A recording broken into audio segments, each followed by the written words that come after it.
Como un destello, la niña volvió a acordarse de las semillas poderosas que había guardado en el aparador, y se reprochó su olvido y el haber ignorado la advertencia de hacer alguna cosa con ellas. Si le pasaba algo a su padre, si algo malo le llegaba a pasar, a lo mejor si podía ser culpa suya. Eso fue un viernes, cuando hacía las 7 de la mañana aparecieron los primeros estudiantes. Rosa empezó a indagar entre los mayores si sabían algo. El profe Gonzalo entonces tomó al más grande de todos los hombros, Martín Segura, y lo sacudió con prudencia. Luego su hermano Daniel, pero ninguno de ellos sabía nada. A media mañana llegó corriendo donde doña Mercedes, una vecina morena que tenía una tienda en la carretera. En ese instante la profesora se dio cuenta de que Sofía, la sobrina de Mercedes, precisamente había faltado a clase ese día. La mujer irrumpió en clase de geografía que Rosa impartía en ese momento, haciendo un esfuerzo tremendo para concentrarse en lo que decía y mirando a cada segundo por la ventana pensando que fuera por la razón que fuera, Gonzalo ya estaba demorando mucho y ni siquiera se había comunicado con ella. Clarita y Heider saltaron de su pupitre y corrieron hasta la puerta. Todos los estudiantes del colegio, los 11 restantes en total, de primero a sexto, que ocupaban un solo salón, se quedaron petrificados en sus puestos. Ay, profe Rosa, quería avisarle antes, pero es que hasta ahora me arriesgué a venir, balbuceó la mujer entre ahogos, sintiendo un estremecimiento en el pecho. Rosa sacó una silla hasta el corredor del patio y se le acercó. Siéntese pues y diga a ver qué pasa. Mercedes, la mujer irrumpió hondo para calmarse y luego de un tirón contó que en la madrugada varios hombres habían llegado a su casa preguntando por el profe Gonzalo, que había encañonado con un revólver a don Gilberto, su marido, y que el viejo no había tenido otra alternativa, que incluso amenazaron con llevárselo a él o a su sobrina, si no les indicaban dónde estaba el profe que buscaban. Pues en la escuela, les había dicho don Gilberto al final, y que entonces patearon a uno de los perros y se marcharon. Sí, fue con ellos esta mañana, dijo Rosa, con un temblor de agua en la voz. No se fue, se lo llevaron, profe Rosa, se lo llevaron. De inmediato, pero con la certeza incipiente de que era inútil, la profesora marcó repentinamente al teléfono de su esposo, pero cada vez la respuesta automática confirmaba que el número estaba fuera de cobertura. Esa tarde, sin perder más tiempo, Rosa y los niños viajaron a San Benito, en el campero que venía de la Condensa por el camino. La profesora indagó a cuántas personas se cruzaron con ella. Nadie aparte de Mercedes y don Gilberto se habían dado cuenta de lo ocurrido. Mientras repetía la marcación una y otra vez, Rosa se preguntaba si era el momento de alertar sobre el secuestro de Gonzalo o si era prudente esperar un poco más para no angustiar a Clarita. Le decía lo mejor, como yo había ocurrido en otra ocasión, Gonzalo aparecerá pronto y que había que pensar bien antes de armar alboroto, que Mercedes tenía alguna fama escandalosa y posiblemente había exagerado la cosa. Clarita por su parte, mientras oía a su madre, apretaba en la mano la bolsita de semillas mágicas que había recuperado del aparador antes de salir, pensando en qué hacer con ellas para que los efectos de la protección no se volvieran en su contra, para que su padre no le sucediera nada malo y regresara sin problemas. ¿Qué se debía hacer? ¿Sembrarlas acaso? ¿Triturarlas con una piedra y lanzar su harina arrozadas al viento? ¿Obsequiarlas a alguien más como había hecho Haider? Quizás lo que acaba de suceder con su padre era tal vez una consecuencia de su indecisión. Sentado frente a ellas, en la banca del vehículo, con los ojos muy abiertos, Haider las miraba en silencio, como si adivinara las preguntas que les estremecía la cabeza. De todas maneras, al llegar al pueblo, la brava Rosa había tomado una resolución y fue con los niños a la estación de policías a denunciar los sucedidos. Pero allí, debido a las tentativas de enfrentamientos recientes y a las ocurridas en otras poblaciones cercanas, estaban en acuartelamiento del primer orden y por lo tanto no atendían a nadie. Por su lado, la alcaldía, la personería municipal y el centro de salud estaban cerrados, y en la oficina de la Secretaría de Educación, que quedaba en el colegio municipal, el portero saludó a Rosa con mucha amabilidad, pero dijo que por ahí espantaban de lo solo que estaba, salvo por una cantina en donde sonaba un porro antiguo a medio volumen. Cualquiera diría que las 10 calles de San Benito estaban abandonadas, que los 1000 y tantos habitantes habían decidido marcharse todos juntos al tiempo con sus perros y vehículos, dejando al pueblo a la buena de Dios, justo un viernes.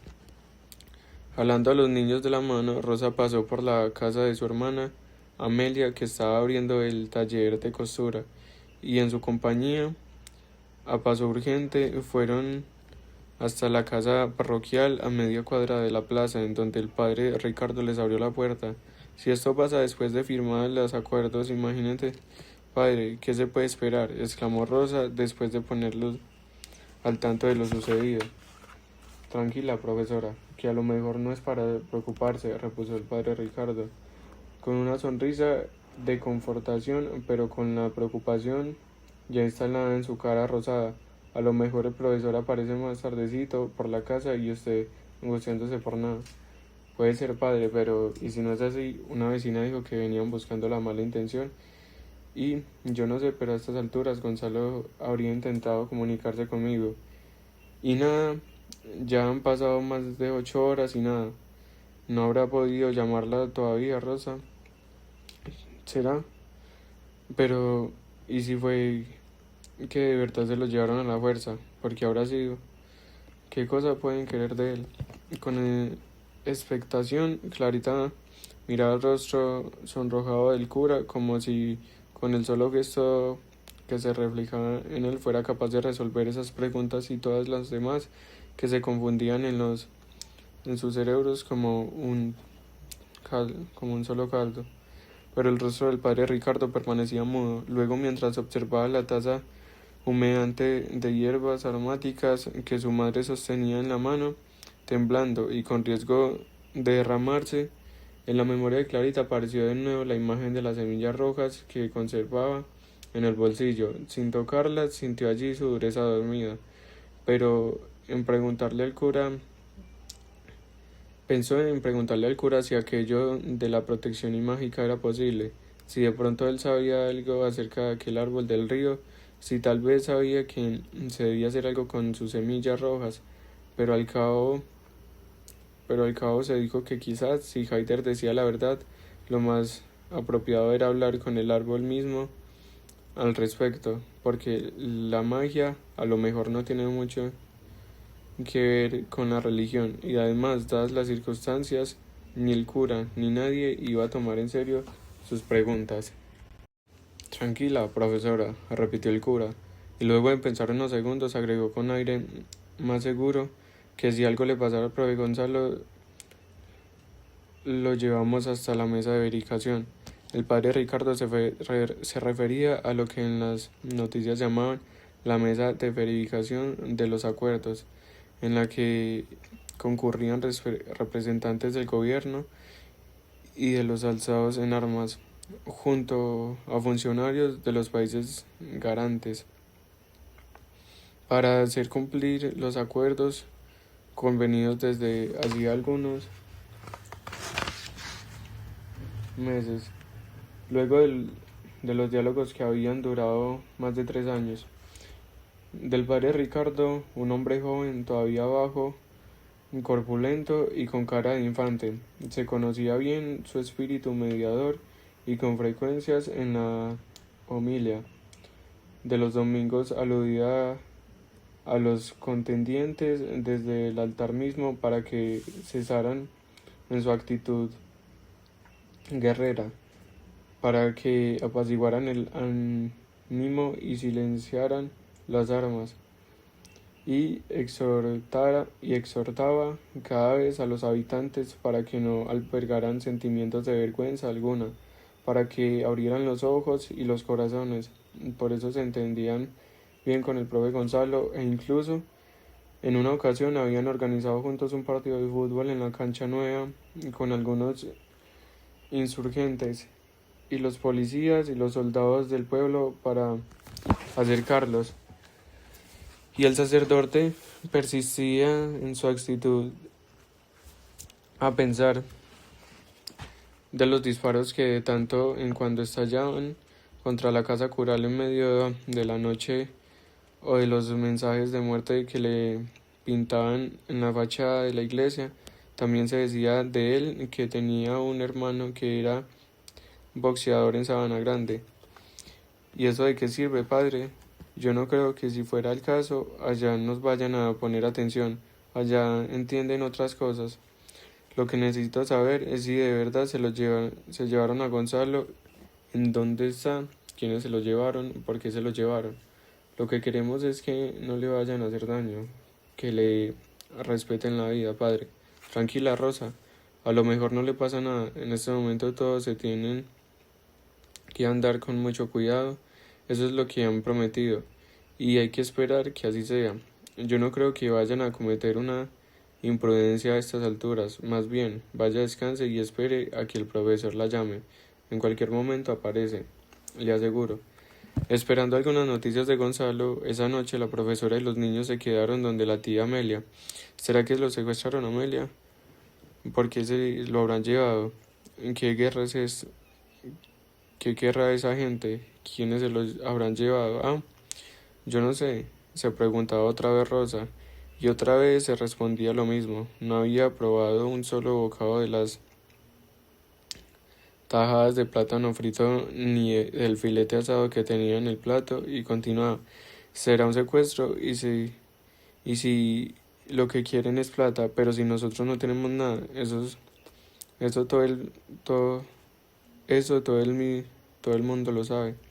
Sería para preguntarle alguna cosa, Amelia. Pero si él solo sabe de números y de letras, ¿de qué información hablaba entonces? Que yo sepa, él no guardaba ningún secreto, porque, porque se lo llevaron así, sin decir nada. Yo no sé, Rosa, pero pero cualquiera pudo habérselo llevado, los unos o los otros, pero como usted ahora para tener fuerzas de ir a averiguar, la interrumpió Amelia, dejando descansar por un minuto la mirada en el aire, tratando torpemente de salirse al paso a la angustia de su hermana. El rostro de Rosa se contrajo de repente. ¿De cuáles otros habla? Pues, como uno nunca sabe, eso allá en el monte, todos se parecen mucho. ¿Usted cree eso, Amelia? Pues a mí no me parece todos la misma cosa. A la primera oportunidad se ponen a echar bala unos contra otros. Pero eso no es así nada más, mujer. A Rosa le parecía que quizás Amelia estaba confundida o que le daba lo mismo no distinguir de qué lado venían las agresiones, aunque seguramente su hermana sabía muy bien por qué decía esas cosas. Durante más de 40 años había visto desfilar por las sabanas de San Benito toda clase de ejércitos ilegítimos, contrabandistas, paramilitares, delincuentes, guerrilleros. ¿Y si le hacen algo? Ah, Amelia, musitó Rosa, cuidando de que Clarita no percibiera sus palabras, y como un destello pasó por la cabeza el recuerdo de sus padres de Javier. No, no podría perdonar jamás, se dijo para sí, y algún crépito en el fondo de su alma. Mientras las escuchaban hablar así, taciturnos y cabizbajos, Clarita y Haider jugaban al triqui sobre la mesa de la cocina. A medida que transcurrían las horas, la certeza del secuestro en los corazones de Rosa y la niña crecían como una mancha oscura. Al anochecer era ya un convencimiento que les invadía cada fibra. De todas maneras, hacia las 11 Rosa llevó a los niños a dormir. Clarita quería quedarse despierta aún, pero su madre le dijo que si había alguna novedad la llamaba de inmediato. Antes de acostarse, después de despedirse de su madre y de su tía, sintiendo como las sombras cubrían poco a poco cada cosa a su alrededor, Clarita puso la bolsa de semillas mágicas bajo la almohada. De esa forma, seguramente las semillas mismas le podrían indicar qué era lo que debía hacerse. pero a cuanto, pero a cuento de que se lo llevaron, pero a cuento de que se lo habrán llevado entonces, ¿por qué cree usted que pudo ser? Me pregunto, y si me pregunto, y la cabeza ya no me da vueltas, la cabeza ya me da vueltas, solo mi hija. Pero yo no sé, seguía preguntándose Rosa en la cocina y contestándose bien. Pasa la medianoche mientras trataba de evitar que el desaliento abrumador la arrasara y sin perder la esperanza volvía a marcar en el teclado de su teléfono el número de Gonzalo. Como en el pueblo la cobertura de la señal telefónica era intermitente, a la mañana siguiente, antes de que abriera la alcaldía, Rosa trató de comunicarse infructuosamente con la Secretaría de Educación departamental. Luego pudo conectarse con la gobernación, con la defensoría, con la unidad de protección, pero allá en sus oficinas a los funcionarios el asunto de la desaparición del profesor Gonzalo les resultaba un poco precipitado y además la información les parecía imprecisa, fragmentaria, hipotética o presunta, que de confirmarse la desaparición desde luego habría que efectuar indicaciones, le dijeron, pero que antes convenía confirmar muy bien los hechos para no alborotar el avispero innecesariamente.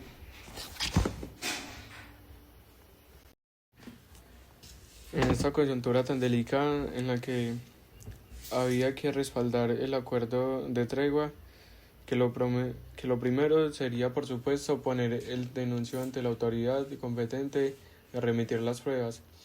Por la tarde, en la emisora de Ecos de San Benito, Genaro Arias y su secretaría concedieron dar el parte de desaparición y aunque cuando hablaron de Gonzalo le cambiaron el apellido y la edad, acertaron en decir que todos esperamos que nada malo le ocurriera al querido profe Chalo que ha formado generaciones de benitenses desde hace más de una década.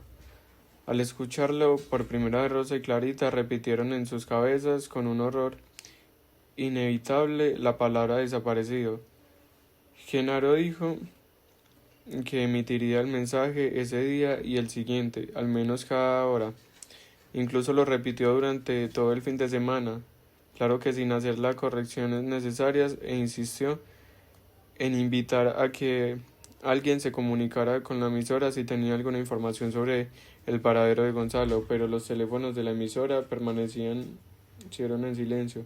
Clarita se preguntaba si más allá del pueblo, por las llanuras de San Banalinda, también escucharían la voz particularmente entusiasta de Genaro, y si desde allá alguien que supiera alguna cosa podría llamar hasta aquí. Entretanto, ella y Rosa preguntaron con los vecinos, en el restaurante, en la tienda de los abarrotes, en las farmacias, por, por los lados del mercado, en el matadero. Nadie sabía nada. Mientras caminaba por las calles del pueblo, haciendo sus preguntas y tratando de rehuir la insolación, girando la visita a todos lados, muy concentrada, la niña buscaba en cada rostro, en cada puerta, en cada muro, en cada grieta de cada árbol, entre el pasto y los yerbajos, una respuesta, y de a poco también una señal cualquiera que le indicara que había que hacer con aquellas semillas rojas antes de que su efecto se revirtiera del todo, porque durante la noche tampoco ellas le habían dicho nada. También ellas habían guardado silencio. Al final del día, con un muchacho bracero del mercado, la profesora mandó razón a doña Mercedes para que en su tienda del camino le hiciera el favor de fijar una cartulina avisando a los estudiantes que las clases en la escuela de Sabana Linda se interrumpían hasta nuevo aviso. El domingo, Rosa dejó a los niños con Amelia y se embarcó en una chiva destartalada rumbo a Sabana Linda.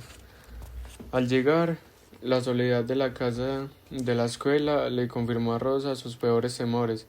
Ese día se les fue a los niños en el patio de los San Joaquines discutiendo qué hacer con las semillas mágicas, porque ahora en vista de la ausencia de su padre y de la extraña indiferencia de los poderes terrenos, Clarita quería aferrarse a las posibilidades misteriosas de su encantamiento. En la noche su madre volvió con el alma desencajada. Solo hasta el lunes, a las 11, cuando abrieron la oficina de la estación de policía de San Benito, la profesora consiguió por fin poner la denuncia. El viernes pasado, señor. ¿Y con quiénes se fue? Pregunté la agente de uniforme y de cabeza pelada que tecleaba en un computador con mirada seria. Suspicaz, un poco molesto, quizás por la presencia también allí de la niña. No, no se fue por su voluntad, señor. Se lo llevaron, precisó Rosa. Su voz temblaba como una mariposa contra el viento. ¿Está usted segura, profesora? Prácticamente, dijo ella, con una ligera vacilación, queriendo rehuirle a las hipótesis. ¿Y quiénes se lo llevaron?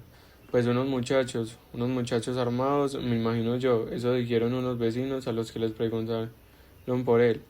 Lo venían buscando, pero estaba oscuro. ¿Qué muchachos, profesora?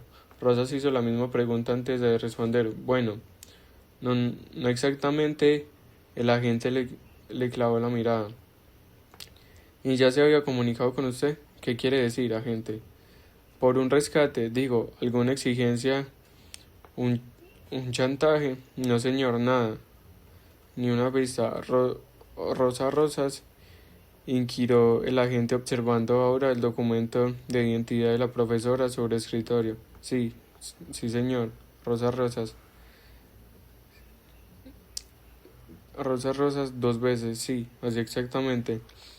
Y en ese momento la simpleza de su nombre le resultó a Rosa algo medio detestable. Solo un gozalo muy joven le había encontrado lo poético el primer día que se lo dijo. Más de 12 años atrás, recién trasladados a la escuela.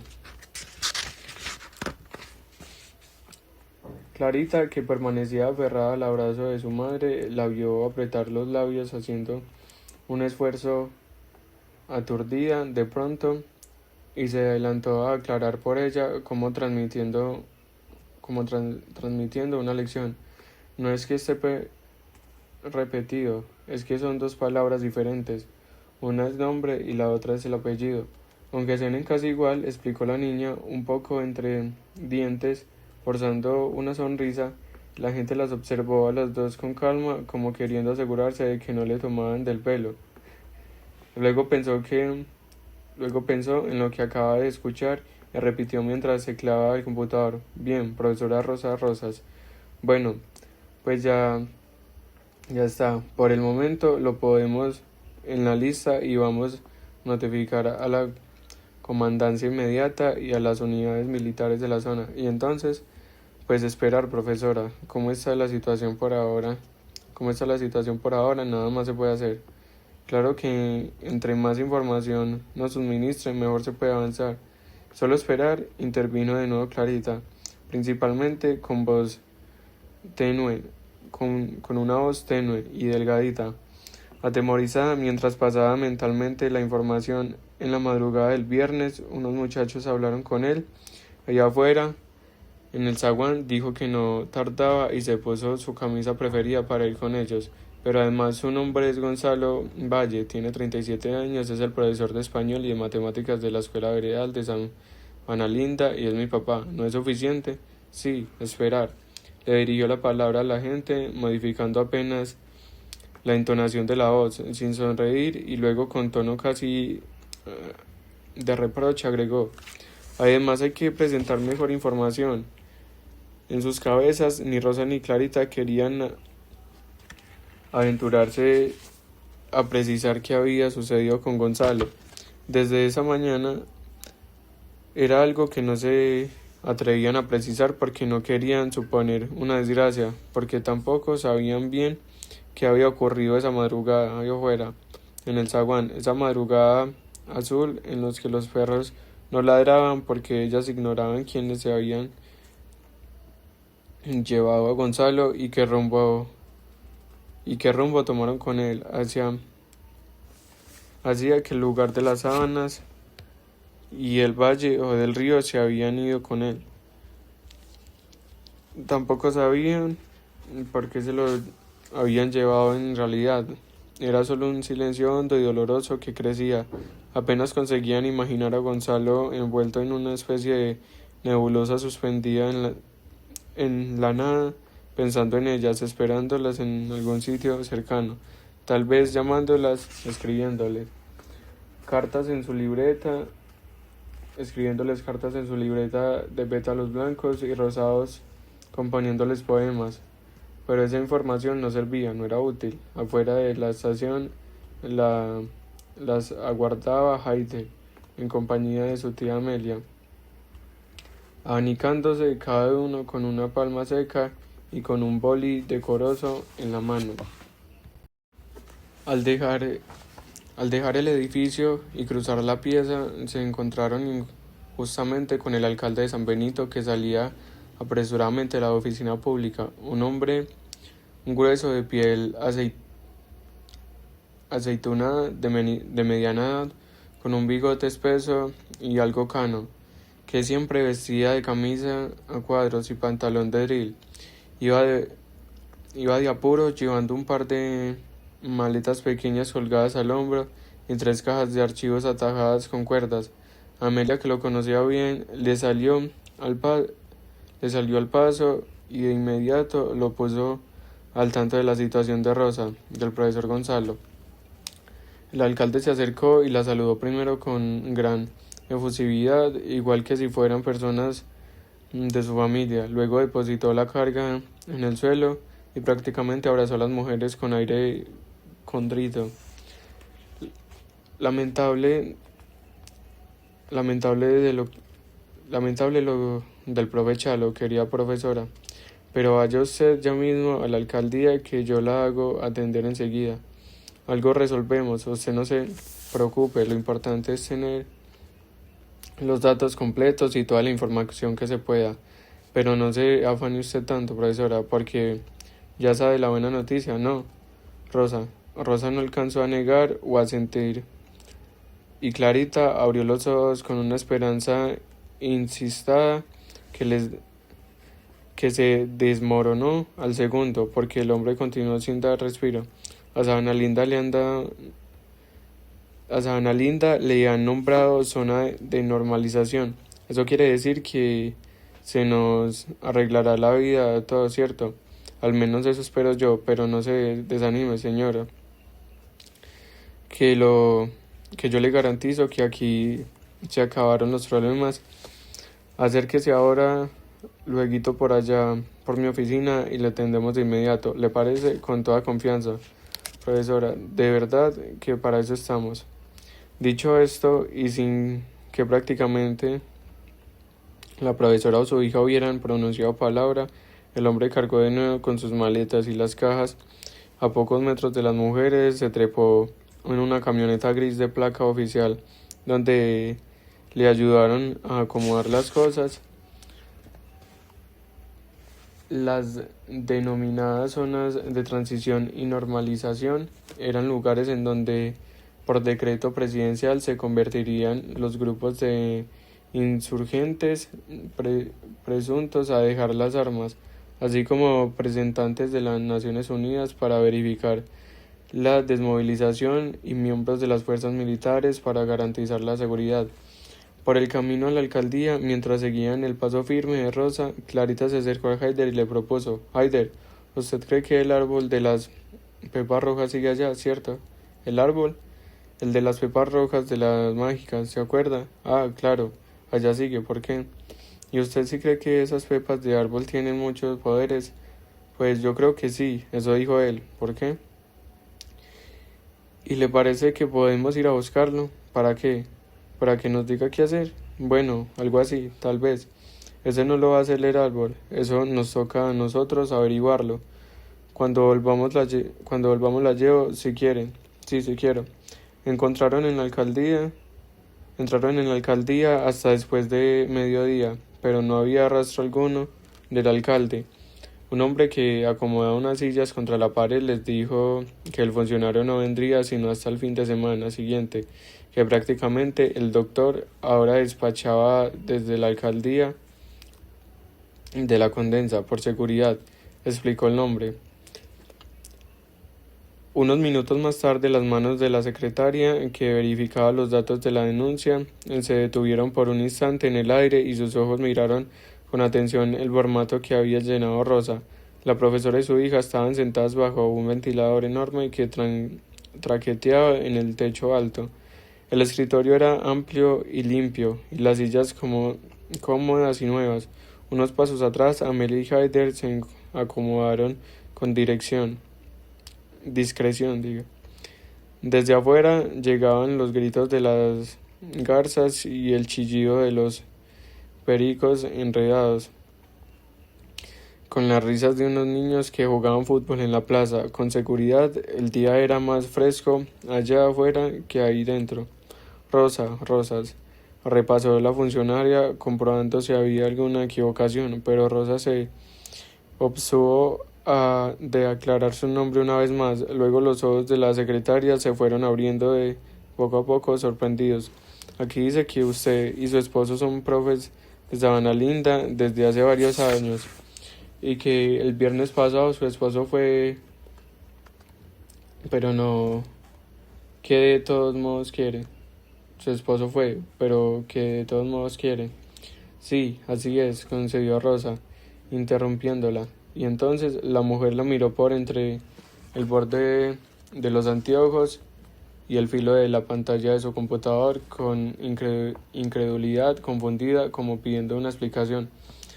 Pues que quiero que me ayude pues que quiero que me ayude a buscarlo, pero además que pase lo que pase, no me voy a ir de allá, que voy a quedarme, dijo la profesora con aire resuelto, como si fuera la cosa más obvia, sin una pizca de duda.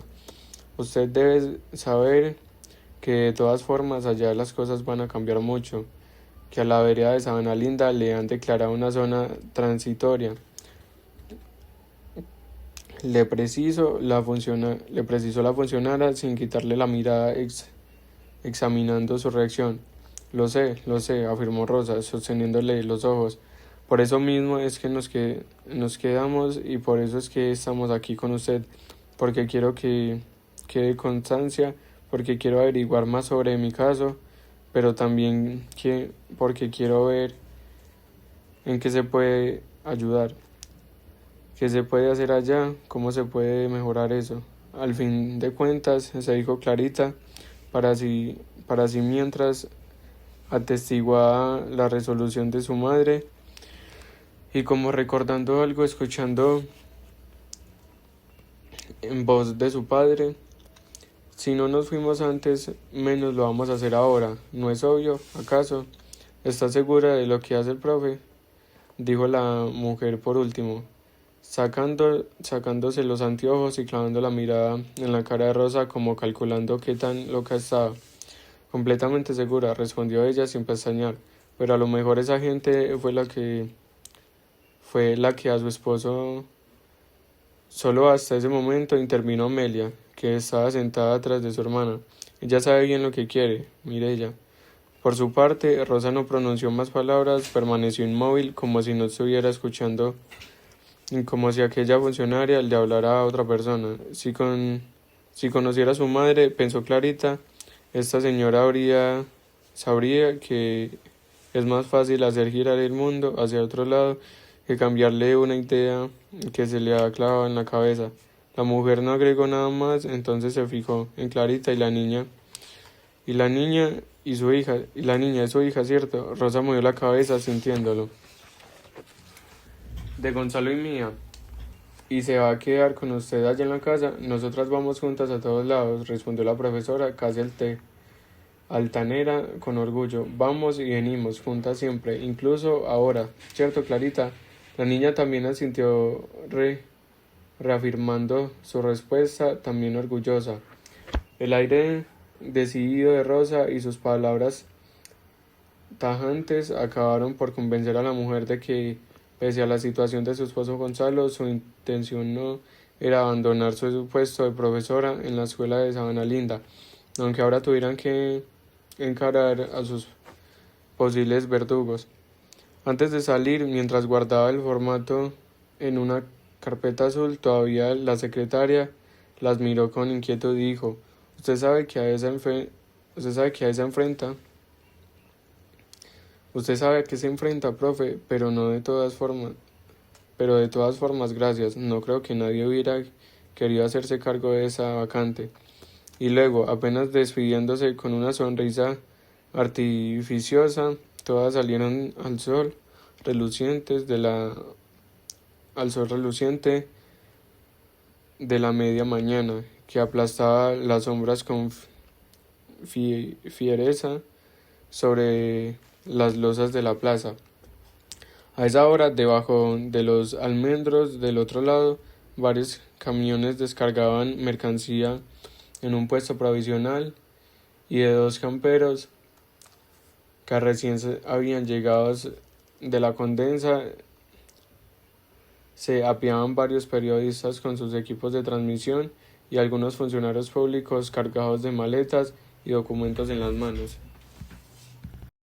El miércoles en la tarde, Rosa y los dos niños se devolvieron para Sabana Linda. Lo primero que hizo la profesora del campero fue pedir a doña Mercedes que cambiara el letrero avisando la reapertura de clases, y por el camino de entrada ella misma fue informando a los que pudo para que esos jueves enviaran los niños a la escuela. Rosa intentó remontar los temas de clase con los pocos niños que llegaron en la mañana siguiente, no más de 5, incluso revisó con Clarita los temas de matemáticas que había introducido Gonzalo en el grupo más avanzado, pero no sirvió de mucho porque los otros 3 de esa clase, los hermanos Martín y Daniel Segura y Fabiola, la sobrina de Mercedes, no volvieron a aparecer por el salón. Más tarde, por medio sin falta, la profesora bajaba con los niños a San Benito a averiguar por Gonzalo. En la bicicleta que había rescatado del cuarto de Trabejos y que había conseguido reparar con las ruinas de otras bicicletas ya oxidadas.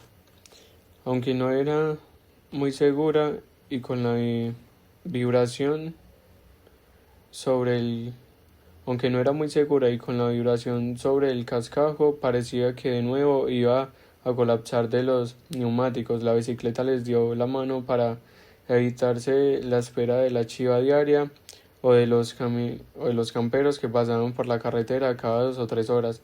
También en ella recorrieron las veredas y sus caminos preguntando por el profesor, tratando de descubrir sus pasos entre las sombras proyectadas por el sol y la luna.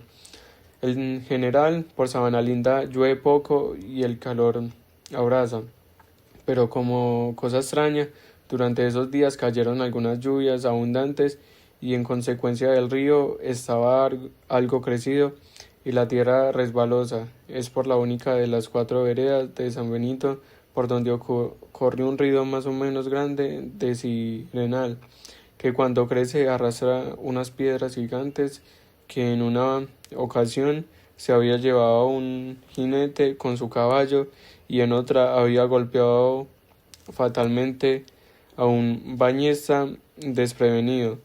Por esa razón, Rosa les negó a los niños el permiso de ir hasta la Vega Próxima para evitar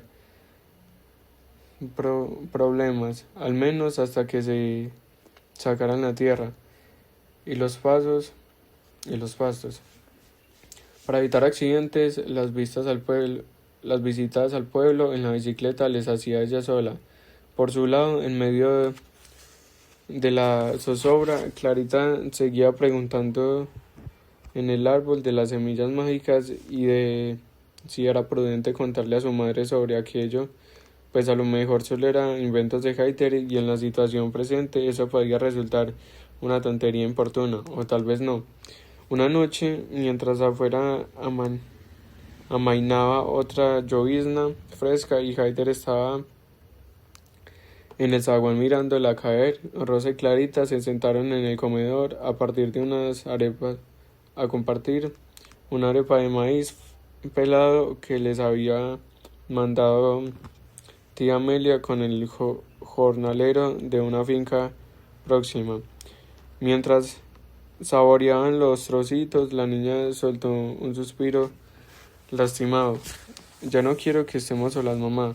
La madre clavó la mirada en el centro de la mesa y luego extendió la mano para tomar la de su hija. No estamos solas, Clarita, nos tenemos las dos. Pero con mi papá estaríamos mejor. Sí, con su papá estaríamos mejor, estaríamos completas. Por eso tenemos que seguir averiguando hasta dar con él, hasta saber en dónde está y qué ha hecho con él, hasta encontrarlo. Y usted no cree que esté muerto, ¿cierto? Su madre le recorrió el rostro y le buscó los ojos oscuros. La miró enfática. Está vivo, Clarita, está vivo. Él no se muere mientras nosotras lo busquemos. Por eso es que por eso es que no nos vamos a cansar de buscarlo. El día que nos cansemos de hacerlo sin encontrarlo, ese día Gonzalo muere. ¿Entiende, Clarita? Clarita sintió con pesadumbre. Unos segundos después se aventuró a preguntarle a su madre: ¿Usted cree en la magia, mamá? ¿La magia, Clarita? ¿De qué magia habla? De la magia que tienen algunas cosas. Los árboles, por ejemplo, es como unos poderes especiales que tienen en ellos, no para curar el cuerpo, sino para arreglar las cosas que pasan. Pues no sé, hija, hay muchas cosas sobre el mundo que no sabemos del todo. Hay cosas que no nos podemos explicar bien, cosas que no entendemos y que entonces llamamos magia. Eso es lo que creo. ¿Cómo le pareció que la respuesta no permitía abrir del todo una puerta para contarle a su madre lo que pensaba? La niña guardó silencio. ¿Por qué me pregunta eso, Clarita? Por si hay alguna magia que nos pueda ayudar, mamá, en los árboles. Para buscar a su papá, ojalá lo viera, Clarita, pero me parece que lo mejor ahora es encontrarnos es, en, es concentrarnos en los poderes que de verdad nos pueden ayudar. Durante esos días Rosa viajaba cada tarde en la bicicleta a San Benito y enviaba recados a todas partes, con todo el mundo, a todas horas, por si alguien en el planeta tenía noticias del profesor Gonzalo, su esposo, el padre de Clarita. Amplió una fotografía en cuyos rasgos difusos se adivinaba un Gonzalo sonriente y la multiplicó en la única copiadora de la papelería del pueblo y la distribuyó en cada sitio donde se detenía y la fijó en cada muro en el que se lo permitieron. Incluso abrió un grupo de WhatsApp en su teléfono, pero solo la inundación con mensajes de apoyo y cadenas de oración. Nadie sabía nada. En la casa, Rosa igual seguía sirviéndole el puesto en la mesa de Gonzalo. Recomendaba sus cosas en los roperos, ponía azaleras en los floreros, deseando que alguna vez fueran rosas blancas y rosadas. Le ordenaba libros, le atendía con una limonada de coco y se sentaba a charlar con él a las 4 o 5 de la tarde en las sillas del corredor hasta que oscurecía, como hacían desde hace años. Clarita escuchó a su madre despedirse de él al meterse en la cama, deseándole feliz sueño y saludarle temprano con un beso cuando estaba a despuntar el canto de los gallos en los soles cercanos. Hablaba con él en sueños, lo abrazaba, por eso Clarita también sentía a su padre con ella. A veces después de la cena, mientras en silencio Haider aplastaba hormigas con sus dedos, ambas se ponían a recordar a Gonzalo, sus silbidos desentonados mientras hacía ecuaciones y preparaba clase en la mesa del comedor, o a pensar en los poemas que él recitaba como si fuera un gran poeta, poemas en los que cantaba a la paz y a una vida feliz, o a acordarse de la vez que casi se ahogan en el río o cuando se cayó de un caballo trotón que en una ocasión había comprado don Humberto, o de lo generoso que hasta regalaba las botas que llevaba puestas si en su camino se encontraba con un campesino calza. Cuando descubrió a Rosa asomada a la ventana en las madrugadas, escudriñó tras los remajes distantes, atenta a una silueta familiar, a un indicio preciso, estremeciéndose de repente ante un sonido cualquiera, afinando la vista hacia un punto en la oscuridad, empinándose como reteniendo el deseo de echar a volar en una dirección exacta. Clarita rogaba para que la claridad del día llegara pronto, para que las tareas diarias ocuparan el tiempo de su madre y le atajaran las ansias y el dolor, para que su madre no sufriera, para que se olvidara de ese vacío que iba creciendo a su alrededor y dentro de ella, y que parecía consumirla. Y entonces la niña lloraba silenciosamente, y una voz en su interior le decía que alguna vez alguien en algún lugar debería pagar por ese dolor de alguna manera, y por ese vacío doloroso que también ella sentía, y que aunque a veces parecía olvidar, se iba haciendo denso como una piedra. Cuando escuchaba esa voz en su madre, se mordía los labios hasta hacerse daño, apretaba los puños hasta que le dolían los nudillos, comprimían sus ojos en los que ardía la rabia y le brotaban lágrimas que le quemaban las mejillas. No obstante, durante esos días la niña siguió dándole vueltas a su idea de ir en busca del árbol de las semillas rojas, esperando que pronto acabaran las lluvias, de modo que una mañana seca y despejada, después de conseguir el permiso de Rosa con la recomendación de no demorarse demasiado y de andar con prudencia si avistaban algún grupo armado, Clarita y Heider tomaron por la dehesa arenosa que llevaba al río, aprovechando las sombras de los tamarindos y las ceibas viejas que creían en los costados.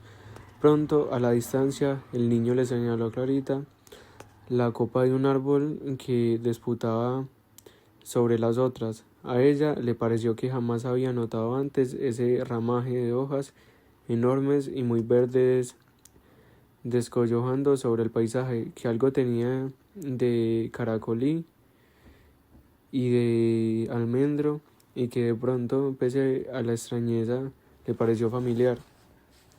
Caminando cerca de la orilla, emparados del sol radiante por la sombrilla vegetal, saltando entre las piedras aún gredosas, unos minutos más tarde los niños toparon por fin con el grueso tronco negruzco del árbol que se elevaba hacia el cielo, donde tallaban sus ramas y cuya corteza se arrugaba ante sus ojos en infinitos pliegues macizos y nudosos.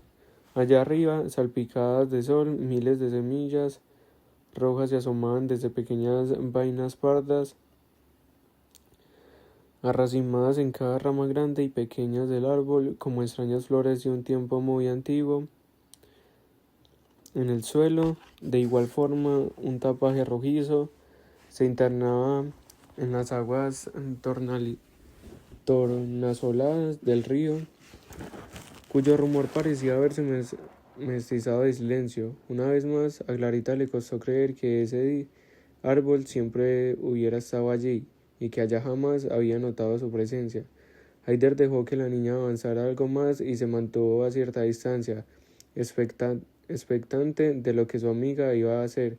Clarita, que iba llevando al hombro una mochila de finge, se acercó lentamente al tronco y se inclinó para recoger y echar en la bolsa todas las semillas que podía tomar en sus manos. Entonces escuchó su propia voz vibrando con un extraño eco en su interior. Toma todas esas semillas que puedas y hazlo pronto. Mientras lo hacía, como empujada por alguna clase de intuición, Clarita levantó la cabeza y le pareció que los innumerables pliegues de la corteza de aquel árbol que tenía enfrente conformaban los ojos y la boca de un tronco de un rostro muy viejo. Fantaseó entonces un instante con la idea de que de allí había surgido aquella voz, y casi como un juego Imaginó una conversación con aquel extraño árbol. Cerró los ojos como si así pudiera establecer una comunicación mental más intensa con él y se figuró que preguntaba: Árbol, dígame, ¿qué debo hacer con estas pepas? El árbol guardó silencio y Clarita dudó por un segundo de lo que estaba haciendo.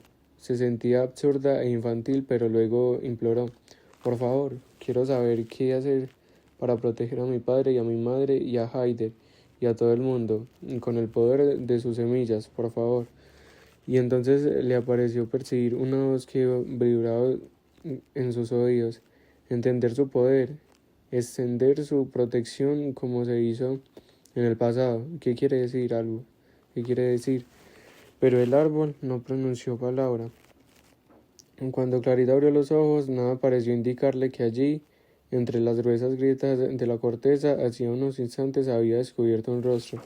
Luego de un rato, como si despertara de su ensoñación, la niña se inclinó de nuevo bajo las ramas y a toda prisa siguió llenando la bolsa y también los bolsillos con aquellas semillas. Un minuto después, Haider, que miraba con alguna sorpresa a su amiga unos metros más allá, también se espabiló y decidió imitarla. Luego regresaron por el mismo camino. Cuando estuvieron en la casa, al entrar a la sombra del corredor, Clarita sintió que no podía estar segura de si, después de todo, aquella conversación con el árbol había sido una cosa de su imaginación o bien producto de la insolación que solía inducir alucinaciones repentinas. En todo caso, los montones de semillas en su mochila y en sus bolsillos y en sus manos indicaban que quizás alguna clase de respuesta.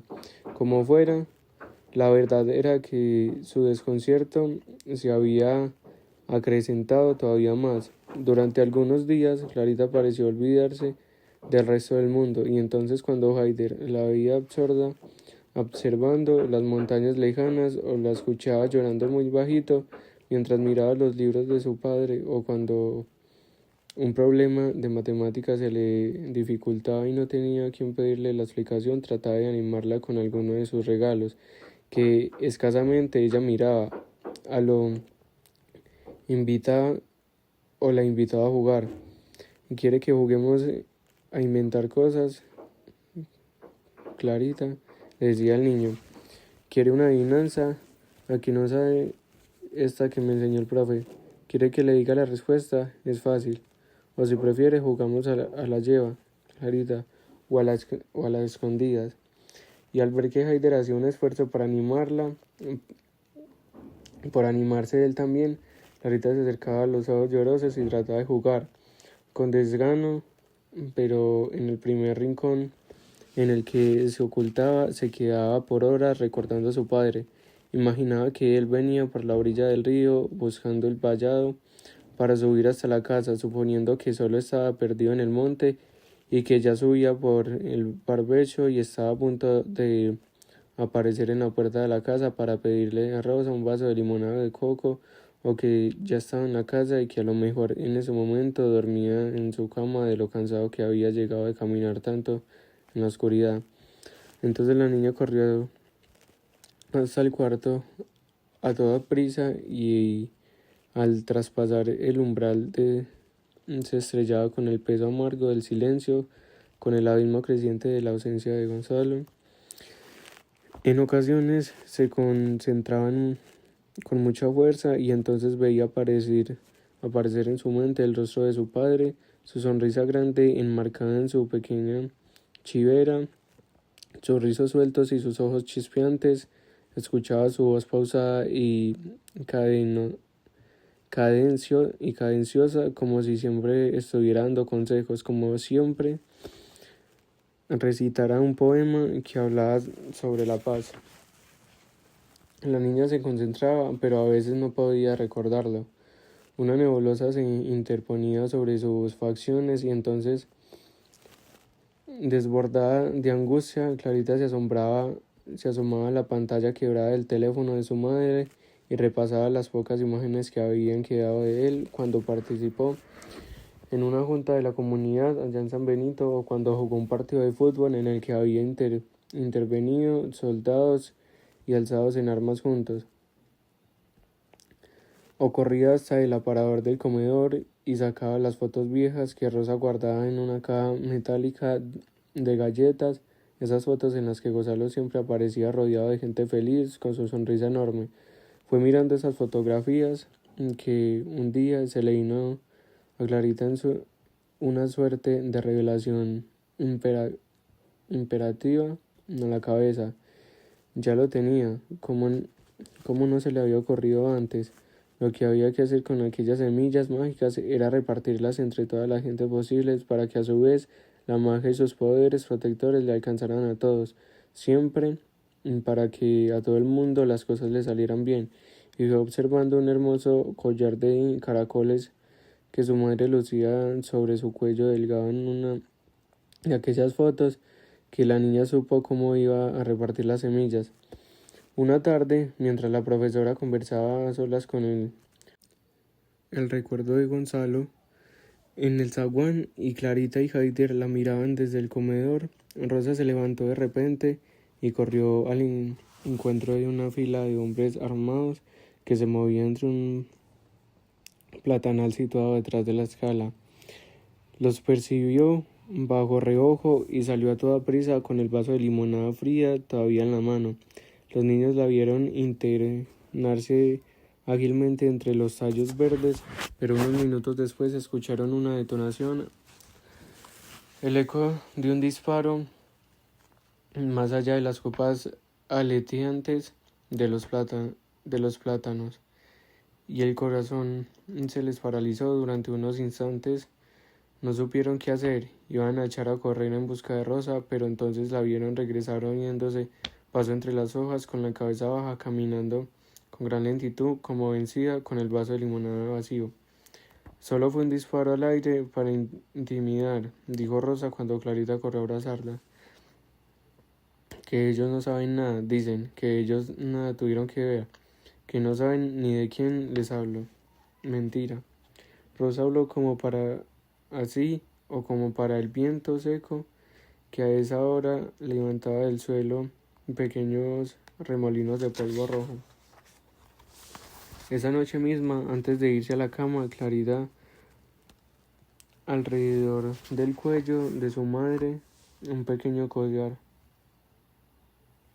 Clarita ató alrededor del cuello de su madre un pequeño collar de semillas mágicas y envolvió en su muñeca otra hilera con las cuentas rojas. Es para que todo salga bien, mamá, para que no nos pase nada malo. Rosa agradeció el regalo con un beso y una sonrisa triste. La niña ató también un collar similar a Haider y el niño le ayudó a su vez a atar el suyo.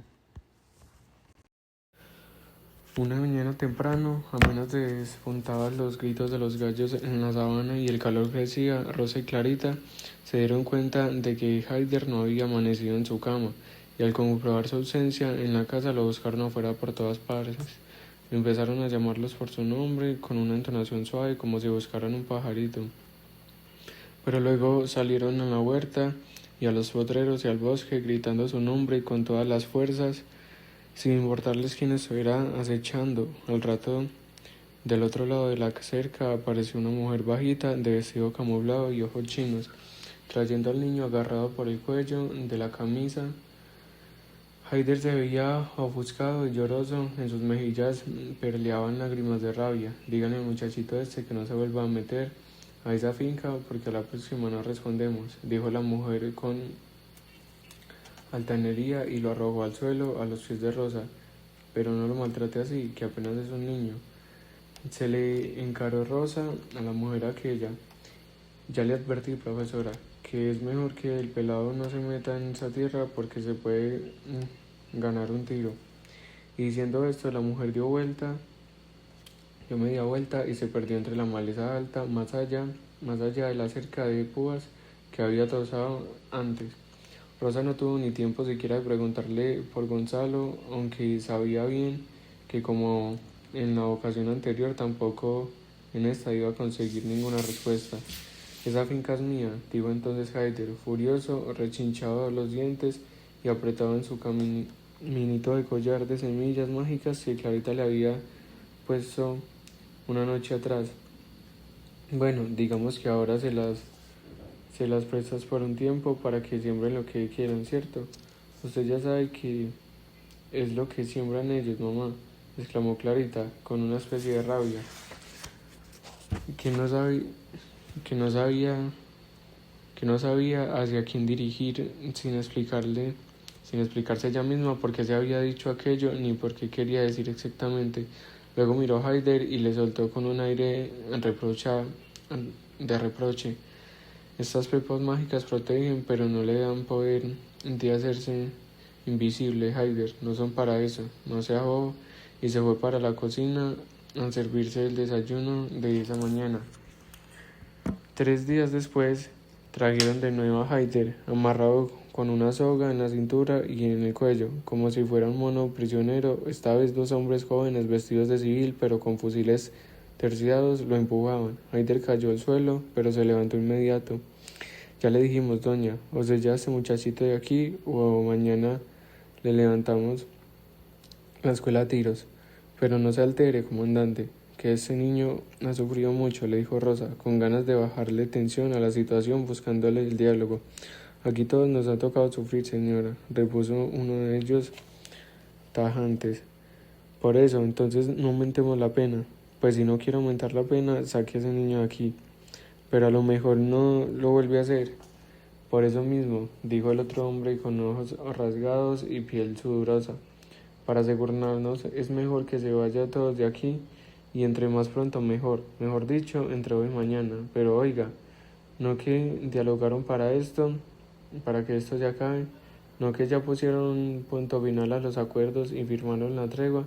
No dicen que esta guerra ya se debía de estar acabando. Pero no se ha acabado, profesora. A lo mejor falta mucho y cualquier cosa puede pasar. Era claro que no se trataba de una recomendación, sino de una amenaza. ¿Y la escuela?, replicó Rosa. ¿Para lo que sirve su escuela, profe? Por ahora nos sirve más a nosotros este terrenito vacío. Y uno de los hombres soltó una carcajada grande y sonora, y luego de golpe se puso serio, como sorprendido al mismo de su risa, molesto por reír. Tiene hasta mañana, profe. Y antes de que se diera vuelta, Rosa se aventuró a indagarles. ¿Y de Gonzalo? ¿Qué saben ustedes del profe Gonzalo? Pero ninguno de los hombres pareció entender a qué se refería. Se miraron entre sí y ninguno supo qué contestar. Tiene hasta mañana, repitió maquinalmente uno de ellos. O si no, usted y sus niños son historia. Esa misma tarde, Rosa y los niños apilaron sus cosas en un par de cajas medianas y un costal. Entre sus ropas, claritas como varias bolsas plásticas repletas con las semillas rojas del árbol. Se dijo que si debía repartir todas aquellas semillas mágicas pronto, antes de que Haider siguiera cometiendo locuras y que continuara sucediendo cosas terribles. Sobre el muro, Rosa puso un letrero en cartulina avisando a los estudiantes que la clase se cancelaba por motivos de fuerza mayor y que se marcharon para San Benito después de cerrar con candado las puertas de los salones y las casas y de la casa. Esta vez no vamos a arriesgar lo único que tenemos, murmuró la madre cuando cerraba el broche de la cerca. Al mirar hacia la casa y la escuela, a los tres les pareció que al cobijo de Algarrobo dejaban solos, y a su suerte un par de animalitos indefensos sin comida ni agua. La niña recordó que 3 o 4 años atrás había ayudado a subir a Haider hacia Algarrobo cuando jugaron por primera vez. Una ráfaga de viento seco y ardiente con aroma de mango dulce les barrió los cabellos. Pronto hay que venir a regar esa huerta, dijo Rosa por último, como haciéndole una promesa al aire. Eso fue todo, una especie de silencio amargo fueron dejando a las espaldas mientras se obligaron a no mirar más hacia atrás. Entre Clarita y Haider llevaban una caja sostenida por cabullas. Rosa cargaba la otra, y sobre su bicicleta pinchada y calada de barro seco y calada de barro seco y rojo se tambaleaba el costal de ropa. En San Benito, su hermana Amelia les prestó una vez más la habitación de su casa. Ahí se acomodaron los tres, Rosa, Clarita y Jaide, y guardaron un espacio en la cama junto a Rosa que era para Gonzalo.